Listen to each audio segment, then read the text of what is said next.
നമ്മുടെ പട്ടാമ്പിയിലെ വളരെ പ്രധാനപ്പെട്ട ഒരു ആവശ്യമാണ് ഗ്യാസ് ക്രിമറ്റോറിയം.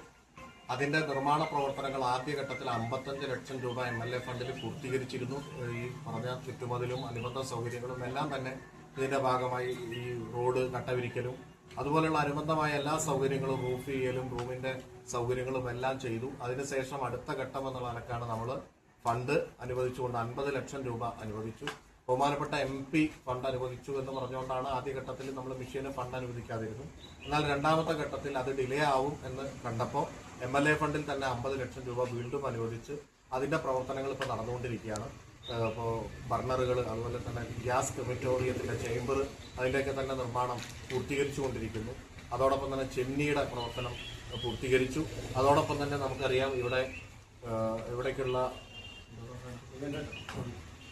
ജനറേറ്റർ അടക്കമുള്ള കാര്യങ്ങൾ വന്നു. അത് ഇൻസ്റ്റാൾ ചെയ്യുന്ന പ്രവർത്തനങ്ങൾ നടന്നുകൊണ്ടിരിക്കുന്നുണ്ട്. ഇനി അനുബന്ധമായിട്ടുള്ള ഫിനിഷിംഗ് പ്രവർത്തനങ്ങളാണ് നടക്കാനുള്ളത്. ആ ഫിനിഷിംഗ് പ്രവർത്തനങ്ങൾ നടക്കാൻ പോവുകയാണ്. ഇപ്പോൾ ആദ്യത്തെ ഇത് ഒന്ന് കത്തിച്ച് അതിന്റെ ഫ്ലെയിം നമുക്ക് കാണാനുള്ള ഒരു അവസരം കിട്ടി. അതോടൊപ്പം തന്നെ നമുക്കറിയാം ഇതിന്റെ ബാക്കിയുള്ള അനുബന്ധമായ ഫിറ്റിംഗ്സ് ഒക്കെ വെച്ച് പൂർത്തീകരിച്ച് ഒരു 10-15 ദിവസത്തിന്റെ ഉള്ളിൽ തന്നെ ആ ഫിറ്റിംഗ്സ് എല്ലാം തന്നെ പൂർത്തീകരിക്കുമെന്നാണ് കരാറുകാരൻ പറഞ്ഞിട്ടുള്ളത്. അപ്പൊ അത് കഴിഞ്ഞു കഴിഞ്ഞാൽ ജനങ്ങൾക്ക് ഇത് തുറന്നു കൊടുക്കാൻ കഴിയും എന്നുള്ളതാണ് ഇപ്പോഴത്തെ കാര്യം.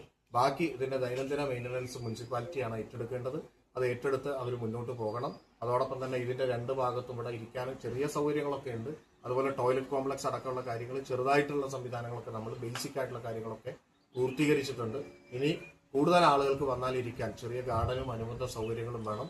അടുത്ത ഘട്ടത്തിൽ നമുക്ക് പുഴയിലേക്ക് ഇറങ്ങി കടവിലേക്ക് പോകാനുള്ള സംവിധാനങ്ങൾ അടക്കമുള്ള കാര്യങ്ങൾ ഇവിടെ ആളുകൾ ആവശ്യപ്പെട്ടിട്ടുണ്ട്. അപ്പോൾ ആദ്യഘട്ടം ഈ പറഞ്ഞ പ്രവർത്തനങ്ങളെല്ലാം പൂർത്തീകരിച്ച് ഇവിടെ ഇതിന്റെ പ്രവർത്തനങ്ങൾ ആരംഭിച്ചതിന് ശേഷം അടുത്ത ഘട്ടത്തിലുള്ള പ്രവർത്തനങ്ങൾ നടക്കും. അതിന്റെ ഇടക്ക് സ്പോൺസർഷിപ്പോ അല്ലെങ്കിൽ മുനിസിപ്പാലിറ്റിയുടെ ഒക്കെ ഫണ്ട് വെച്ചുകൊണ്ട് നമുക്ക് ബാക്കിയുള്ള പ്രവർത്തനങ്ങൾ ചെയ്യാവുന്നതാണ് എന്ന കാര്യം കൂടി അറിയിക്കുന്നു.